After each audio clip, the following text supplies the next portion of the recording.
Hello everyone, स्वागत है आपका हमारे यूट्यूब चैनल में। तो आज हम अपने चैनल के ऊपर हिमाचल हिस्ट्री को लेकर एक नई सीरीज शुरू कर रहे हैं। उसको लेकर आज ये हमारी पहली वीडियो है और ये जितने भी क्वेश्चंस हैं ये पहले कभी न कभी किसी न एग्ज़ाम में ज़रूर आए हैं, तो ये उस हिसाब से बहुत इंपॉर्टेंट हो जाते हैं। आइए शुरू करते हैं। फर्स्ट क्वेश्चन है, चंबा रियासत के पास 150 से अधिक ताम्रपत्र स्वतः लेख हैं, इनमें लगभग कितने मुस्लिम काल से भी पहले के हैं? तो चंबा रियासत के पास जो 150 से अधिक ताम्रपत्र हैं, तो मुस्लिम काल से पहले का कोई भी जो है वो ताम्रपत्र स्वतः लेख नहीं है। सेकंड क्वेश्चन की अगर हम बात कर लेते हैं, तो निम्नलिखित में से किस रियासत के पास 150 से अधिक ताम्रपत्र स्वतः लेख हैं? तो ऊपर भी हमने डिस्कस किया, तो क्वेश्चन इस तरीके से भी आ सकता है। तो इसका करेक्ट आंसर रहेगा चंबा रियासत के पास। थर्ड क्वेश्चन है हमारे पास, हिमाचल प्रदेश के राणाओं और ठाकुरों के बारे में कौन से मुख्य सूचना स्रोत हैं? ये HP एलाइट सर्विसेज में पूछा गया क्वेश्चन है। Option A Rajatarangini, option B Baijnath की प्रशस्तियां, ऑप्शन सी चंबा रियासत में पाए जाने वाले शिलालेख, या ऑप्शन डी उपयुक्त सभी। तो इसमें ये सारे ही उपयुक्त सभी जो है वो ऑप्शंस आपके करेक्ट हैं। इन सभी में राणा और ठाकुरों के बारे में सूचना जो है वो प्राप्त की जा सकती है। और क्वेश्चन नंबर 4 की बात कर लेते हैं। एक ताम्रपत्र के अनुसार विक्रमी संवत 1717 चंबा शहर शक संवत के अनुसार किस वर्ष में पड़ेगा? ये HP लेक्चरर इलेक्ट्रिकल कम्युनिकेशन जो है के एग्जाम में ये क्वेश्चन पूछा गया है।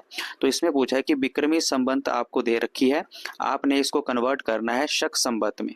तो जब भी विक्रमी संवत से आप शक संवत में जो है कन्वर्ट होते हैं, तो आपको विक्रमी संवत में -157 जो है वो माइनस करने हैं।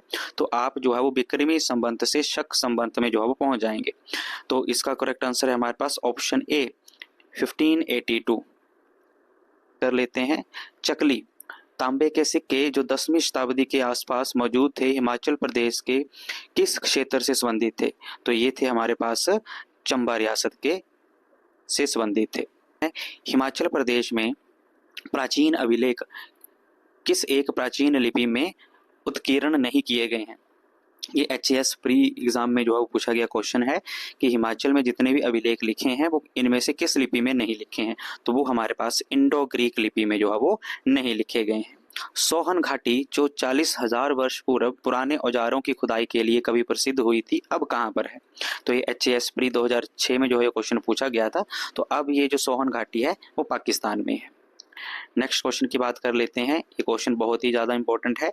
अदुम्बरों शासकों के सिक्कों पर कौन सी आकृति पाई गई है? तो जो अदुम्बर थे उनके जो सिक्के हैं उनके ऊपर आपको त्रिशूल के साथ बैल भी आपको कई बार ऑप्शन में देखने को मिलेगा। तो यहाँ पे त्रिशूल जो है वो करेक्ट आंसर हो जाएगा। कैसे याद रखना है? अदुम्बरों का तो ये जो त्रिशूल की तरह आपको दिख रहा है, तो ये इसका करेक्ट आंसर जो है वो आपका हो जाएगा। क्वेश्चन नंबर 9 की बात कर लेते हैं। 20वीं शताब्दी में कुलिंद राज्य के सिक्के किन स्थानों पर प्राप्त हुए हैं? तो ये जो कुलिंद राज्य के सिक्के 20वीं शताब्दी में हमारे पास ये प्राप्त हुए हैं हमारे पास अंबाला व सहारनपुर में। क्वेश्चन ये भी आता है कि कुलिंद के सिक्कों के ऊपर किसकी आकृति पाई जाती है? तो वो भी जो है हम यहाँ पे क्वेश्चन में देख सकते हैं। नेक्स्ट ही क्वेश्चन है और ये बहुत इंपॉर्टेंट क्वेश्चन है कि कुलिंदों के सिक्कों पर किसकी आकृति पाई जाती है? तो कुलिंदों के सिक्कों के ऊपर त्रिशूल के साथ शिव की आकृति पाई जाती है, जबकि अदुम्बरों में त्रिशूल के साथ बैल की जो है वो आकृति पाई जाती है। तो ये आपने ध्यान में रखना है, त्रिशूल। तो कांगड़ा का जो पठियार है और कन्हियारा के प्राचीन चट्टानी शिलालेख किस लिपि में लिखे हैं? तो क्वेश्चन इस तरीके से भी पूछा जा सकता है कि ये जो चट्टानी जो शिलालेख हैं ये कांगड़ा में किस जगह पर पाए जाते हैं? तो ये पठियार और कन्हियारा जो है वो जगह पर मिलते हैं।